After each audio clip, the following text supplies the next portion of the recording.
The following is distributed by the Berean Call. I have decided to follow Jesus. Welcome to Search the Scriptures 24/7, a radio ministry of the Berean Call with T.A. McMahon and the late founder of the Berean Call, Dave Hunt. I'm Gary Carmichael. We're glad you could tune in. This week, we continue a series of radio discussions from the TBC archives based on Dave Hunt's book, When Will Jesus Come? As they examine the question, can the rapture occur only after World War III? Along with Dave Hunt, here's TBC Executive Director Tom McMahon. Thanks, Gary. You're listening to Search the Scriptures Daily, a program in which we encourage everyone who desires to know God's truth to look to God's Word for all that is essential for salvation and living one's life in a way that is pleasing to Him. The topic for our discussion in this first segment is, and has been for a number of weeks, Dave Hunt's book, When Will Jesus Come?, subtitled Compelling Evidence for the Soon Return of Christ. Now, Dave, you write in chapter 18, and I'm quoting, "Many students of prophecy believe that the next event on the prophetic calendar is World War III, and that only thereafter can the rapture take place."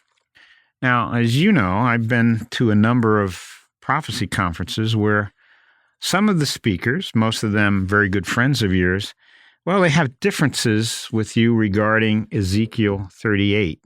So could you give our listening audience an overview of the controversy pertaining to Ezekiel 38 and 39 and why you take the position that you do? Mm-hmm.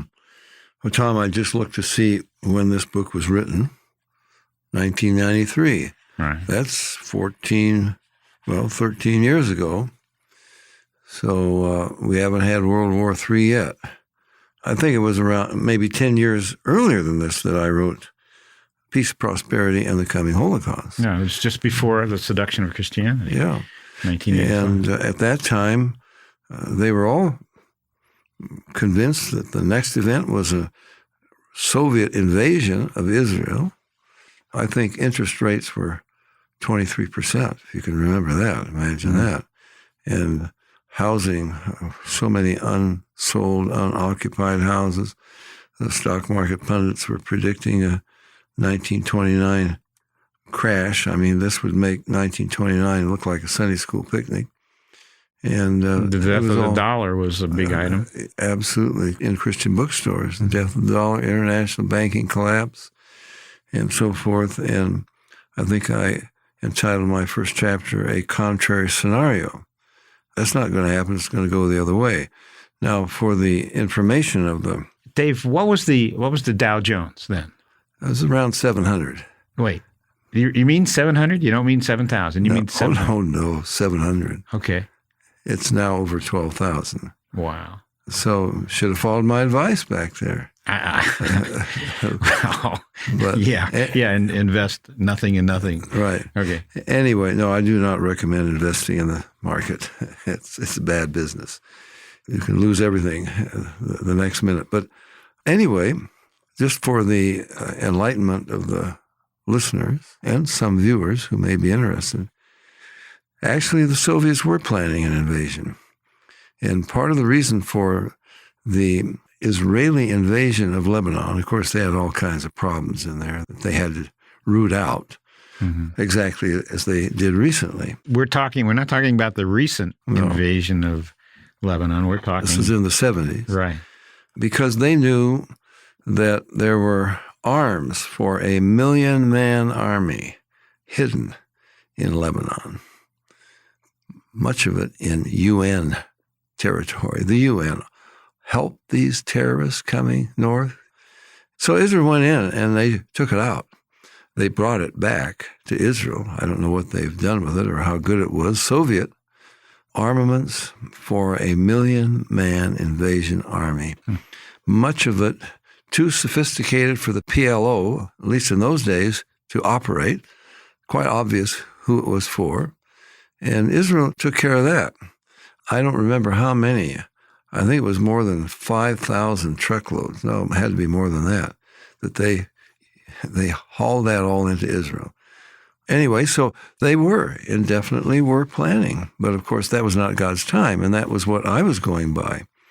It was not going to happen. So Ezekiel 38, most prophecy teachers, I would say maybe 90% or more, believe that this is some preliminary war, not Armageddon, some preliminary war before the rapture or mid-trib or something. And I and very few others say, no, this is Armageddon, and there is no question about it, and we can prove it from the Bible itself. So I was just going by the Bible, Tom. Well, speaking of the Bible, you list a number of verses from Ezekiel 38 and 39, and just to give our listeners verses to go to, if they'd like, let me read some of them. You quote, "It shall be in the latter, that is the last days, and I will bring thee against my land Israel, that the heathen may know me," Ezekiel 38:16. "Surely in that day there shall be a great shaking in the land of Israel, so that the fishes of the sea and the fowls of the heaven and the beasts of the field and all the men that are upon the face of the earth shall shake at my presence, and the mountains shall be thrown down." And that's Ezekiel 38, verses 19 and 20. And then 38:23, you also quote, "And I will be known in the eyes of many nations, and they shall know that I am the Lord." Yeah, Tom, you read some powerful verses there. Every creature, the creeping things, the fish of the sea, the epicenter of this shaking is Israel. But every creature all over the world, every creeping thing on the face of this earth will tremble. Every human being will tremble. The mountains will be thrown down. Every wall is going to come down, it says. Now, Tom, that's not some preliminary event. This is the grand finale. And it says, what are they shaking at? My presence. God is coming back to this earth. You can't escape it. There's no way you could say, well, that's some preliminary battle. God himself is returning to this earth. Now we know how he appears when he returns. And that's why Israel will finally believe what their prophets have said. He is Jesus Christ. They will look on Zechariah 12:10. They will look on me, whom they have pierced. Now this is Yahweh speaking. And they will mourn because of him. Now, wait a minute. Look on me. I'm the one that was pierced, but they're going to mourn for him. Are we talking about two people? Or Jesus said, I and my Father are one. Isaiah 9:6. His name shall be called Wonderful Counselor, the Mighty God, the Everlasting Father. So amazingly, the babe born in Bethlehem is also the Father, but he's also the Son. This is the Trinity. But anyway. David, let me go back to just how we began this. I said that at prophecy conferences, and I've been privileged to be a part of a number of these, and these are your good friends who take a different position, and I would say for the most part, they are premillennial, pre-tribbers. Oh, yeah. Okay. Right. Yet they believe that Ezekiel 38 and 39 is necessary in order to set the stage for the Antichrist to come on the scene. Well, Tom, it's the Antichrist that God is bringing. He says, I will bring you. It's the Antichrist with his armies. I'll tell you, the rapture, the pre-trib rapture, Tom. I mean, I can give many verses, and we've given many on this program, why the rapture is pre-trib. He has to take his church to heaven because there's a judgment seat of Christ up there. There's for rewards. Yes. Don't confuse it with I'm speaking to our audience here, with the Great White Throne Judgment. Right. They're two distinct judgments. There's a wedding, chapter 19. The bride is married to the groom. Okay, now she's got to get up there somehow. Okay, I mean, we can give you many, many reasons.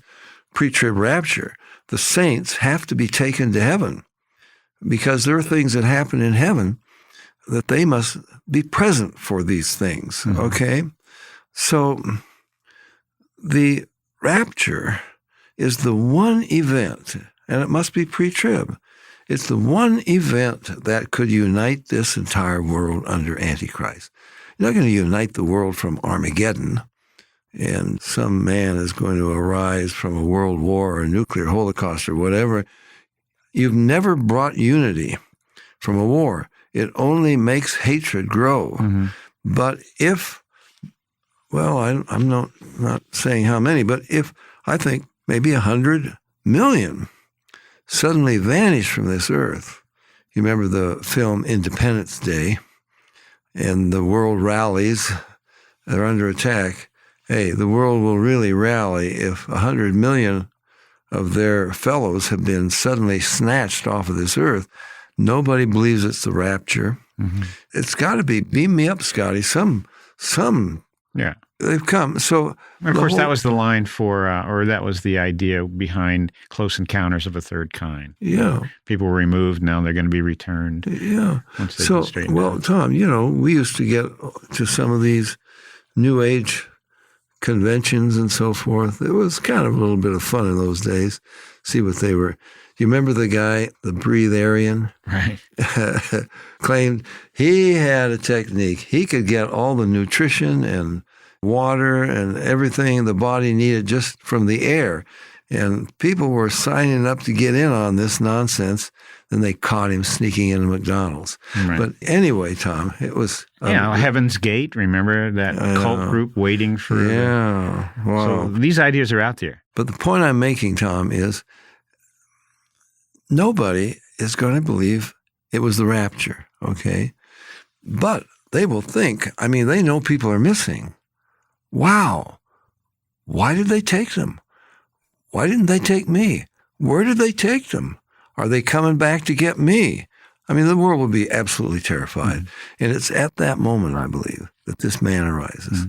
He has all the power of Satan to do lying signs and wonders, and he has the answer. And the world will rally around him. You take my mark and you won't be removed. And I'm in touch with an intergalactic council, and this was some rogue civilization. All kinds of possible explanations. It won't be the rapture. Okay, so the rapture will unite this world, not some world war. So those friends of yours, and these are good friends, Right, yeah. believe that a war is necessary to open the door or open the way for the Antichrist to be revealed. So you're just dismissing that because you say, no, the rapture itself will be the event. Absolutely. But now, Tom, it's becoming more popular, even among my friends, even at these conferences. I begin to hear it now. It's become more popular now to say, well, the Great Tribulation doesn't occur immediately after the rapture. There may be months or there may be years. Well, that is a new idea, Tom, that I never heard as I grew up. No, it is the rapture itself that will put the Antichrist in power. But doesn't Ezekiel 39, we gave some scriptures from 38, doesn't 39 sort of imply that? Let's go, first of all, back to verse 11 here. Okay. It's very clear from verse 11 against whom this attack is. First of all, we have to establish that. Who's being attacked? Well, of course, God says, I'm going to bring you against my land. Well, that must be the land of Israel. But in verse 11, I'm going to go up to the land of unwalled villages, to them that are at rest, that dwell safely, all of them dwelling without walls, having neither bars nor gates, upon the people that are gathered out of the nations. So here we have a people gathered out of the nations. Who could that be? I don't know, have them gathered the Irish out of the nations, have them gathered the Scottish or the Germans all into one place, and then they're all going to be attacked. The only ones, the Jews. So this is Israel restored, reassembled, and they've come from more than 100 countries now, millions of them. And furthermore, Tom, it's rather interesting because notice, unwalled villages, without walls, without bars or gates. Sounds like peaceful time to me. Yeah. How is that going to happen? The wall is coming down. I can say that definitely. I can predict it. No, I'm not predicting it. The Bible says so. What you're doing is pointing out what the scriptures say. Right. So that wall that they're building in Israel is going to come down. By the way, you know where they're building another wall right now? Saudi Arabia is putting up a wall, a fence on their border with Kuwait to keep out the terrorists. Okay, and then they criticize Israel. How about that? So it's clear who these people are. This is Israel. There's a false peace. Well, only the Antichrist can do that. And you get that in Daniel 8:25. Mm-hmm. Through peace, he will destroy many. So the Antichrist is obviously in power. He has made a peace treaty, or he is enforcing peace between Israel and the world. Israel thinks he's on their side. And Daniel 9:27, of course, he authorizes them to rebuild the temple. In fact, in the Hebrew, I don't know Hebrew, Tom, but I can check with my Hebrew friends. Some of them were Israelis or whatnot. And they say, hey, that doesn't say he will confirm a covenant. That's what the King James says. He will enforce a covenant. He's going to make this. It's going to happen. That temple will be rebuilt. Well, Israel thinks he's their friend. In fact, he's going to put his image in the temple, right? And demand to be worshipped as God.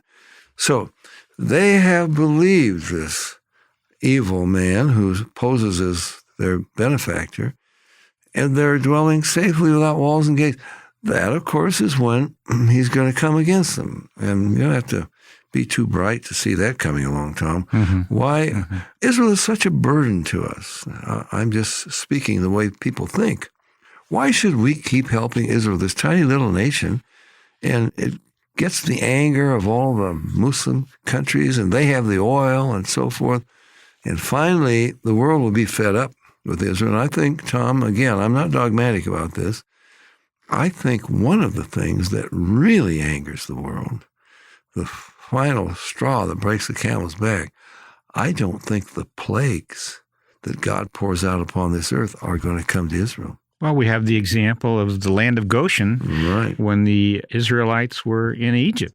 And you remember in the Middle Ages when the Jewish communities didn't get the Black Plague. Right. And everybody blamed them. Well, then you're putting it on us. No, they were following God's hygienic rules given through Moses. Yeah. So anyway, they're going to attack. So God brings them. Here they come.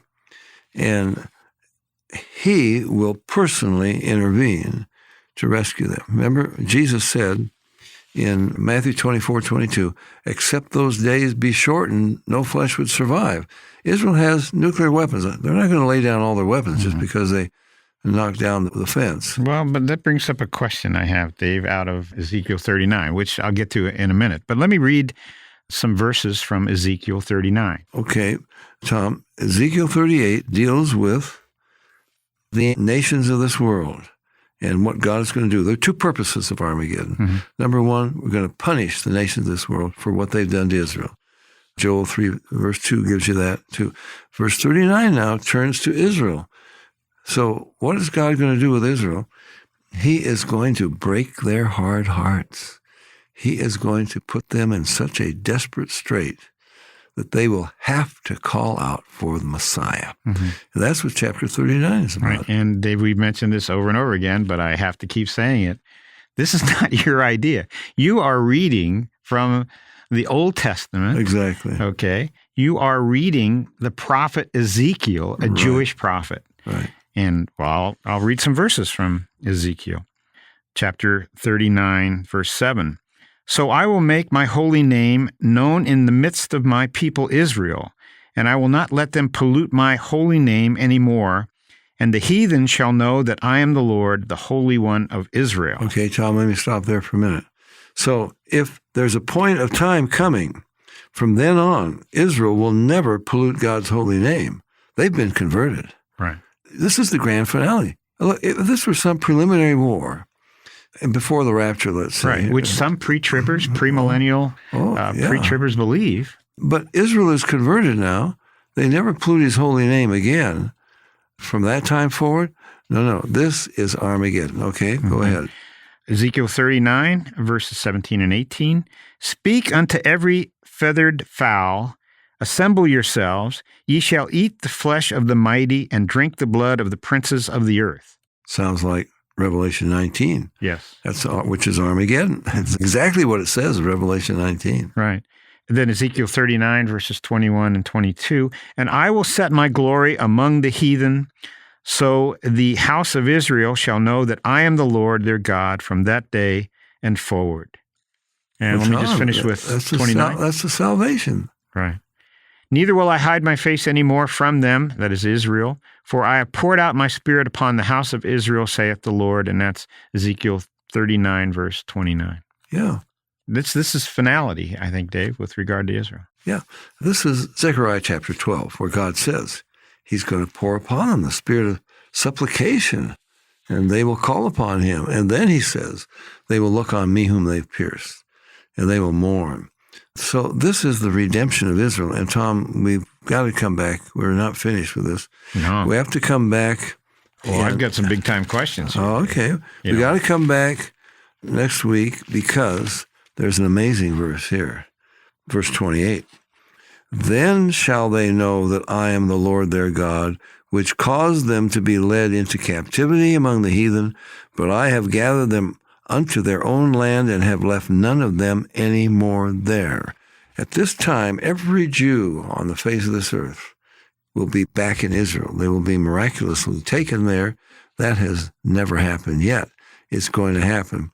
And how is that going to happen? Well, Jesus tells us in Matthew 24. Mm-hmm. We have to come back and talk about that. And Dave, I have a few side note questions. For example, burning the weapons as fuel sounds like wooden weapons, because it says, they're not going to go out and collect any wood anymore. Okay. So there's a tough one. Good one. And they do it for seven years. Correct. So how could that be the millennium? I mean, would they be burning weapons in the millennium? And they're gathering dead bodies in the millennium? That doesn't make sense. Okay, well, it's a good, Tom. I've got a week to study it up. There you go. Please visit our website, thebereancall.org, to access our radio archives going back to 1999 and our newsletter going back to 1986.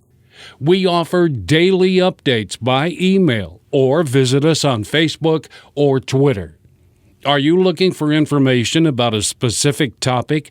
Go to thebereancall.org and click on Topics at the top of the page. Our online store is thebereancall.com. We offer a wide variety of books, tracts, CDs, and DVDs. Note that most of our ebooks are free. I'm Gary Carmichael. Thanks for tuning in, and we hope you can join us again next week. Until then, we encourage you to search the Scriptures 24/7. Though none go with me, I still will follow. No turning back, no turning back.